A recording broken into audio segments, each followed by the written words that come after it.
प्रतिभा जिन्होंने उसे संवारा है, परम सौभाग्य हमारा है।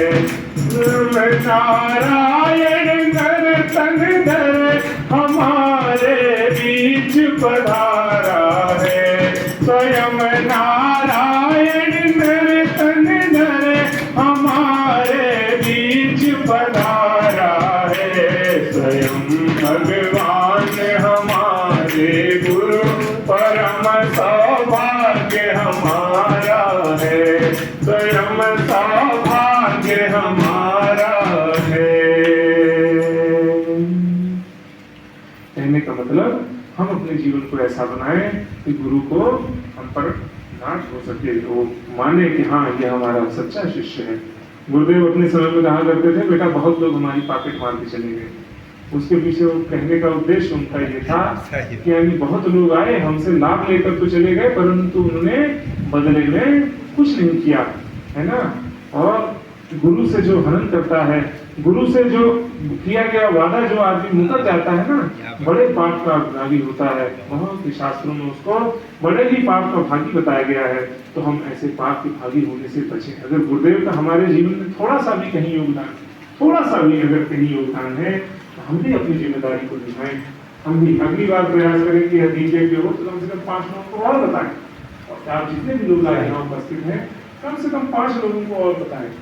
बहुत आप कुछ न कहें, बस उनसे कहते हैं ये एक डीजे पे हमारा हो रहा है, आप थोड़ा आइएगा, वहाँ सबके उज्जवल भविष्य की आपके परिवार के लिए भी गायत्री मंत्र की आहुतियाँ डाली जाएंगी। बस इतना बता दीजिए, चले आइए, है। तो उससे क्या होगा कि उनके जीवन में भी अच्छाई का विस्तार होगा, और उनके जीवन में अच्छाई का विस्तार होगा तो आपका भी तो होगा।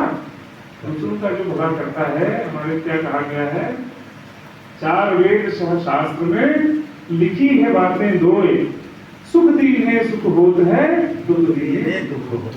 अगर संसार में दूसरों के सुखों के लिए जो प्रयास करता है, गुरुदेव क्या लिख रहे हैं उसके लिए? गुरुदेव लिख रहे हैं कि बेटा उसके साथ भगवान का सहयोग काम करता है।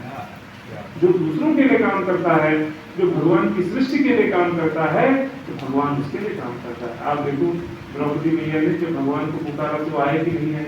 आए कि नहीं आए? उसकी कहानी है। देखो एक उस समय दुर्वासा ऋषि आए 60,000 ऋषियों को अपने साथ लेकर चले आए। 60,000 ऋषियों को जो अपने साथ लेकर चले आए तो द्रौपदी मैया तो भोजन करा चुकी थी और एक दाना बचा हुआ था माँ के बर्तन में। अब ये हुआ कि अगर ये एक दाना जो है, मतलब अब कैसे बनाए, अन्न ही नहीं है घर, तो क्या किया कि वो एक दाना जो है भगवान को समर्पित कर दिया। तो भगवान को जब समर्पित किया तो एक दाना जैसे ही भगवान को दिया तो भगवान ने कहा कि जा द्रौपदी तेरी चिंता दूर हुई। और जितने भी ऋषि थे वो अपने आप को भरा भरा महसूस करने लगे कि हमारा पेट भर गया है। और उसके बाद क्या हुआ, वो भोजन करने नहीं आए और द्रौपदी के परिवार की लाज बच गई। तो इसी तरह से आपके पास जो कुछ भी है, कितना है ये मायने नहीं रखता। क्यों नहीं मायने रखता? कितना है ये क्यों नहीं मायने रखता? क्योंकि संपदा वास्तव में भगवान की है। वो जिसको चाहता है थोड़ा ज्यादा दे देता है, जिसको चाहता है थोड़ा कम दे देता है कि नहीं? आदमी माँ देखती है ना कि हमारा बच्चा कमजोर है तो उसको भर की गिलास दे देती है 1-2, और जो थोड़ा ठीक होगा उसको थोड़ा हल्के में दे देगी, चलो कोई बात नहीं है, स्वस्थ है, इसको थोड़ा कम दे दिया। तो भगवान देखता है कि कौन सा हमारा ऐसा बालक है जिसका बिना साधनों के भी अच्छा कार्य चल सकता है, जो बिना साधनों के भी संसार का भला कर सकता है, जो बिना साधनों के भी अपक्रही का जीवन जी सकता है, बिना साधनों के भी ऋषि अनुकूल जीवन जी सकता है। तो भगवान उसको बहुत संप्रदाय देने का प्रयास नहीं करता। और जो व्यक्ति साधनों के लिए अपेक्षित होता है या साधनों के द्वारा जिसको भगवान का संसार का भला करना होता है, भगवान उसको साधन पकड़ा देता है। हमारे पास जो कुछ भी है, एक बार क्या हुआ, एक कक्षा चल रही थी, एक सत्संग कर रहे थे, एक बड़ा सा कमरा था, लोगों से पूछा आप क्या करना चाहते थे? एक बालक खड़ा हुआ, बोला मैं समाज की सेवा करना चाहता हूँ। तो बेटा बोले कि आज तक बेटा कुछ किया है? उन्होंने बोला नहीं। तो बोले बेटा बाद में करने से नहीं होता है, आज के समय से ही तुमको तय करना होता है। आज के समय तुम कुछ नहीं कर सकते।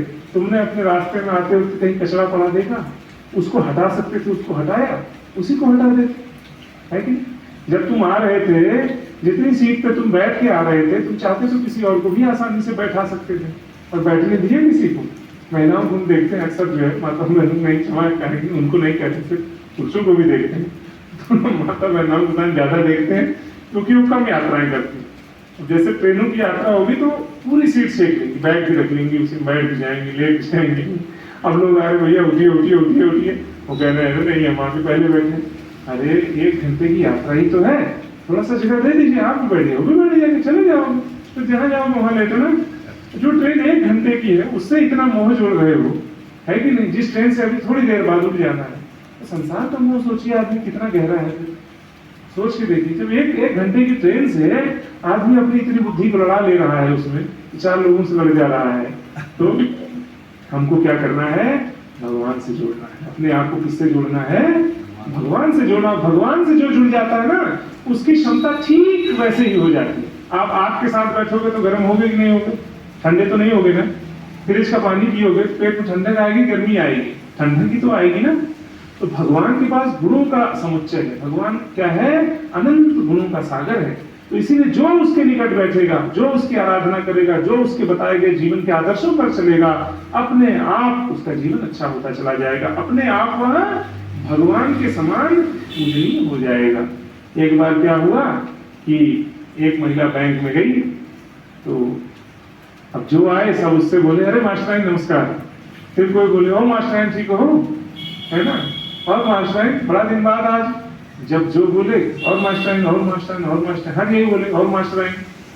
तो बैंक मैनेजर को लगा शायद ये महिला मास्टराइन होंगी। अब आई तो बैंक का फार्म भरने लगी।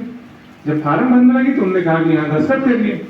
तो कहीं कि भैया दस्तखत तो ना कर पाओ, भैया कहा अंगूठा लगाए देंगे। तो बोलने की यार अभी तो आपको सब मास्टर मास्टर मास्टर कह रहे थे, मास्टराइन कह रहे थे, और आप कह रहे हैं कि अंगूठा लगा देंगे कि?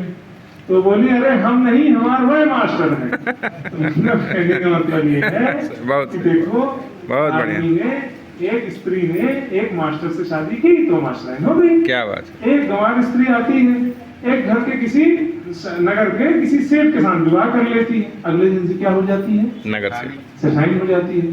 किसी आई ठाकुर से शादी की तो अगले दिन से उसको भी सब कहते हैं और ठाकुराइन ठीक हो, कहते हैं नहीं कहते हैं? ये क्या है? बहुत बढ़िया। सच्चे समर्पण का प्रभाव, सच्चे समर्पण का। राष्ट्रपति की जो पत्नी होती है ठीक उसके समकक्ष जाकर बैठती है, वो भी राष्ट्रपति की जस्ट बात का दर्जा रखती है पूरे देश। तो ये है, आप जिसके साथ अपने आप को जोड़ लेंगे, जिसके साथ आप बीड़ी सिगरेट पीने वालों से घूमना शुरू कर दीजिए, आपको उसमें गिनने जाने लगेगा। परसों थोड़े दिन बाद ही आदमी के मान लो भैया चले गए, 4 दिन बाद कहीं पानी जी लड़का लागत है ऐसे बिगड़ गया, तुरंत बोलेंगे है ना।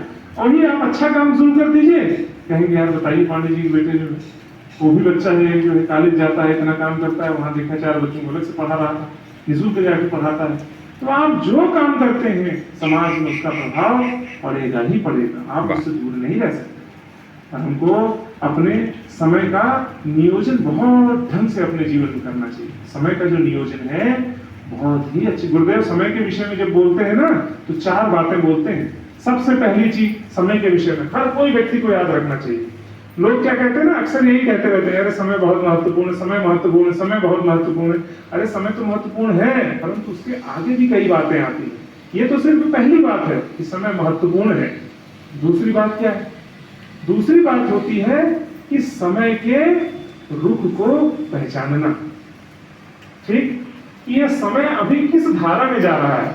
जैसे हर बच्चा क्या है कि मैथ पढ़ रहा है, मैथ का सब्जेक्ट अच्छा है, अब आप इंटर में जाके सिलाई कढ़ाई ले लो, मतलब है उसका, मतलब है डिग्री नहीं लोगे अगर, और जाके जो है कुछ ऐसा काम सीखने लगो कि मम्मी हम तो टेलरिंग करेंगे, मम्मी हम तो सिलाई कढ़ाई जाके सीखेंगे, या कोई सोचेगा कि भैया हम भोजन बनाना सीखेंगे, और इंटर नहीं करेंगे जाके, तो आप सफल हो पाओगे क्या जीवन में? सफल हो पाओगे क्या? बताओ, नहीं हो पाओगे। आपको समय के अनुकूल चलना पड़ेगा कि नहीं चलना पड़ेगा? जहाँ समय की धारा जा रही है उस अनुरूप हमको भी चलना पड़ता है। पहले सब अपने घर में पैसा रखा करते थे, आज बैंक आ गया तो हर कोई बैंक में पैसा रख रहा है, है ना? ऐसा तो नहीं कह रहा कि हम सारा पैसा घर पे ही रखेंगे। तो ये दूसरी चीज क्या है? समय के रूप को पहचानना बहुत महत्वपूर्ण है कि समय जा किधर रहा है।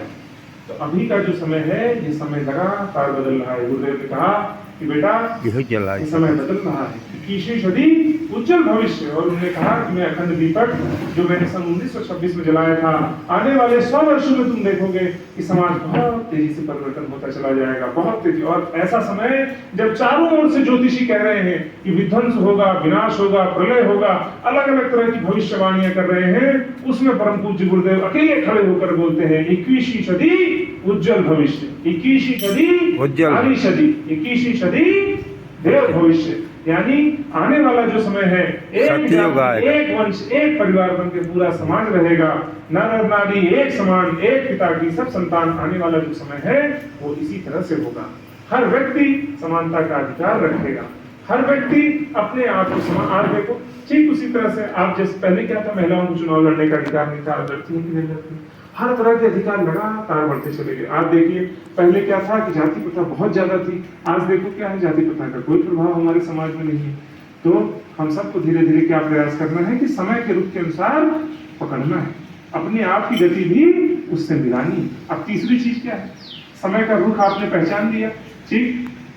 तीसरी चीज आती है कि समय का रुख अगर समझ में आ जाए तो हमारे लिए क्या दायित्व बनता है, इसे पहचानना है ना।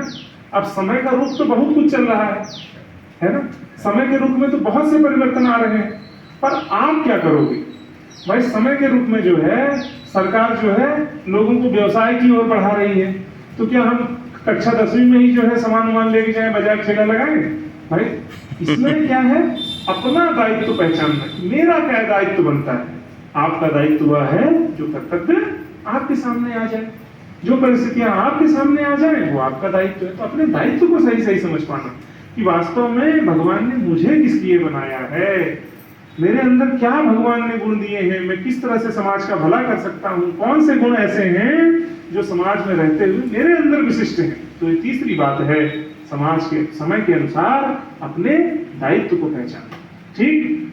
चौथी चीज क्या है, चौथी चीज ये है कि जब आप अपना दायित्व पहचान जाते हो, अब आपने अपना दायित्व पहचान लिया, क्या पहचाना दायित्व। मान लो आपको लगा कि मेरा दायित्व है कि मुझे जो है इस क्षेत्र का ग्राम प्रधान बनना है, आपके मन में आ गया ये मेरा दायित्व है, मुझे ऐसा लगता है कि मैं ये काम अच्छा कर सकता हूँ। तब चौथी बात गुरुदेव कहते हैं कि बेटा अपने दायित्व के अनुसार, अपने बोध के अनुसार अपने अंदर पर्याप्त बल पैदा करना। क्या बात है, बहुत बढ़िया। तो समझ में आ गया, और उसके अनुसार बल भी तो पैदा करोगे। अगर हमको लगता है कि ये काम करना है तो उसके अनुसार हमको अपने अंदर पर्याप्त बल भी पैदा करना होगा। तो समय को जब पहचानना है तो ये चार चीजें हैं। सबसे पहला कि समय महत्वपूर्ण है, दूसरा कि समय का रुख इस समय समाज में किधर जा रहा है, तीसरा समय हमारे लिए क्या आदेश कर रहा है, और चौथा कि समय के अनुसार हम अपने भीतर भी बल पैदा करें। तो आइए इन्हीं भावनाओं के साथ गुरु वंदना हम करेंगे यहाँ से।